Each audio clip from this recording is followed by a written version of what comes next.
Hello everyone, class 6 maths June, chapter number 3. The last term is horse. Horse में 3 questions are given.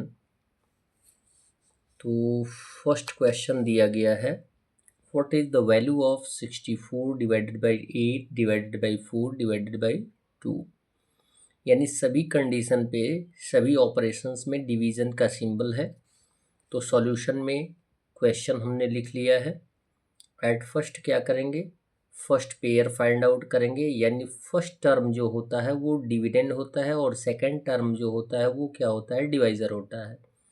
यानी 64 में 8 से divide करेंगे तो 8 8 जा 64 आएगा, इट मीन्स 8 आंसर आ जाएगा।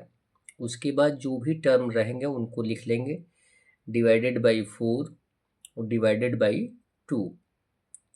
क्लियर है।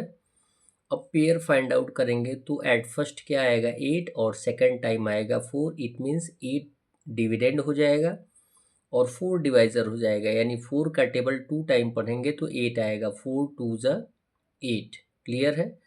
अब डिवाइडेड बाई 2 आ जाएगा, 2 से 2 में डिवाइड कर देंगे तो आंसर आ जाएगा 1। क्वेश्चन नंबर सेकंड दिया गया है, what are the values of A and B in. एक नंबर दिया गया है जिसमें ए और बी का वैल्यू आपको फाइंड आउट करना है और कंडीशन दिया जाएगा इज डिविजिबल बाई 11। ये नंबर जो है वो 11 से डिविजिबल भी है और साथ में बट नॉट बाई 2, लेकिन ये नंबर 2 से डिविजिबल नहीं है। एक कंडीशन समझिएगा, यदि कोई नंबर 2 से डिविजिबल नहीं होता है तो उसका यूनिट डिजिट क्या होता है, 1 3 5 7 9 होता है। इट मीन्स कहने का ये है कि वह नंबर क्या होता है, ऑड नंबर्स होता है। इट मीन्स बी के स्थान पे ना तो 0 आना चाहिए, ना तो 2 आना चाहिए, ना तो 4 आना चाहिए और ना ही 6 और ना ही 8 आना चाहिए। यदि बी के स्थान पे वैल्यू 0 2 4 6 8 आ गया तो ये इवन हो जाएगा और ये नंबर जब इवन हो जाएगी तो ये तो 2 से डिविजिबल हो जाएगा। और जबकि कंडीशन बोला जा रहा है कि ये 11 से डिविजिबल तो हो लेकिन ये 2 से डिविजिबल ना हो, इट मीन्स ये इवन ना हो। तो सॉल्यूशन में गिवन नंबर इज दे दिया गया है, उसे लिख लिया जाएगा। 11 से डिविजिबिलिटी फाइंड आउट करने के लिए क्या करते हैं, sum of odd numbers find out करते हैं और sum of even numbers find out करते हैं और फिर उन दोनों के बीच का डिफरेंस फाइंड आउट कर लेते हैं। तो ऑड नंबर्स मिस होता है, जो 1 3 5 7 9 प्लेसेस पे आते हैं वो ऑड प्लेसेस होते हैं और 2 4 6 8 प्लेसेस पे आने वाले को हम क्या बोलते हैं, इवन प्लेसेस। तो लिखेंगे सम ऑफ ऑड प्लेसेस, हमने अंडरलाइन किया 1 3 5 7, तो b प्लस 0 प्लस 1 प्लस 2, तो 2 प्लस 1 0 प्लस b, ऐड कर देंगे 2 प्लस 1 3 आ जाएगा। सम ऑफ इवन प्लेसेस क्या है, 7 a 5 1, 7 plus A plus 5 plus 1 add कर देंगे तो आ जाएगा 13। अब देखें, अब इनका डिफरेंस फाइंड आउट करेंगे तो 13 में से 3 फाइंड आउट माइनस कर देंगे तो कितना आ जाएगा 10, और जब 10 आएगा तो यह 11 से डिविजिबल होगा नहीं। कंडीशन आपको बताया जाता है कि जब भी हम डिफरेंस फाइंड आउट करते हैं सम ऑफ ऑड प्लेसेस और सम ऑफ इवन प्लेसेस में से, तो आंसर जो आना चाहिए या तो 0 आना चाहिए और या तो 0 के साथ साथ वह नंबर आना चाहिए जो कि 11 से डिविजिबल हो। इट मीन्स डिफरेंस के रूप में 0 आए, 11 आए, 22 आए, 33 आए, 44 आए, 55 आए, यानी ये टर्म आने चाहिए तो वह नंबर 11 से डिविजिबल होगा। अब यहाँ पे बताया गया कि 13 में से 3 माइनस कर देंगे तो 10 आ जाएगा। 10 11 से डिविजिबल होगा नहीं तो हम 13 में क्या कर देंगे, 1 ऐड कर देंगे, यानी ए के स्थान पे हम क्या रख देंगे 1। और यदि हम ए के, एक बार सुन ले कि 13 के स्थान पर 1 ऐड कर देंगे तो ए का वैल्यू कितना हो गया 1, और 13 में 1 ऐड कर देंगे तो 14 होगा। 14 में से 3 माइनस कर देंगे तो कितना आएगा 11, यानी 11 11 से डिविजिबल है। तो जब हम ए के स्थान पे 1 यूज़ करेंगे तो बी के स्थान पे हमें किसका यूज़ करना पड़ेगा 0।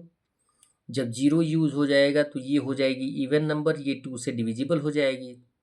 इसी को हमने लिखा है कि if we put B equal 0 so it will be divisible by 2 और ये कंडीशन हमें लाना ही नहीं है। अब देखें क्या करेंगे, तो 13 के से हम क्या कर देंगे, 2 ऐड कर देंगे, यानी ए का वैल्यू हो जाएगा 2।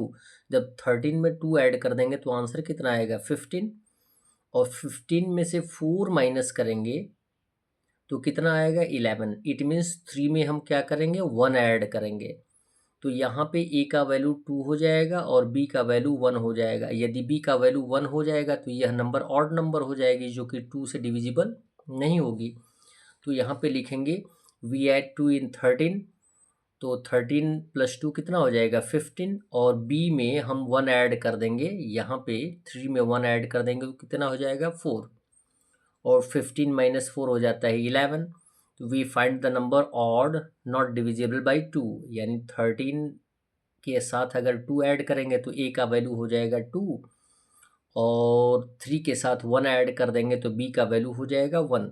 तो यहाँ पे हमने आंसर लिख दिया है, सो ए = 2 एंड बी = 1। और भी वैल्यूज़ आप फाइंड आउट कर सकते हैं। क्वेश्चन नंबर 3 दिया गया है, I am the square of the number that is 60 less than the product of LCM of 2 and 3 and the LCM of 3 and 4, what number am I?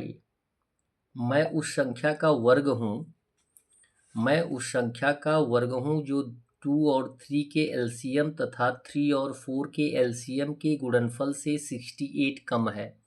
एक बार question पढ़िएगा, मैं वह स्क्वायर हूँ जो कि 68 कम है किसके, 2 और 3 के LCM और 3 एंड 4 के LCM के योग से 68 कम है। क्लियर है? तो हम कैसे फाइंड आउट करेंगे, लिखेंगे LCM ऑफ 2 एंड 3 इक्वल कितना हो जाएगा 6, LCM ऑफ 3 एंड 4 कितना हो जाएगा 12। अब प्रोडक्ट फाइंड आउट करना है इन दोनों LCM का, तो लिखेंगे so the product of LCM equal हो जाएगा 6 × 12 हो जाएगा 72। कितना कम है, तो if 68 less than the number will be 72 - 68 equal कितना हो जाएगा 4। ये मेन नंबर हमारा 4 ही है, और यदि 4 का स्क्वायर फाइंड आउट करिएगा तो कितना आएगा 16। ठीक है, आंसर क्या आएगा 4 आएगा। That's all. वीडियो को लाइक करें और चैनल को अवश्य सब्सक्राइब करें। धन्यवाद।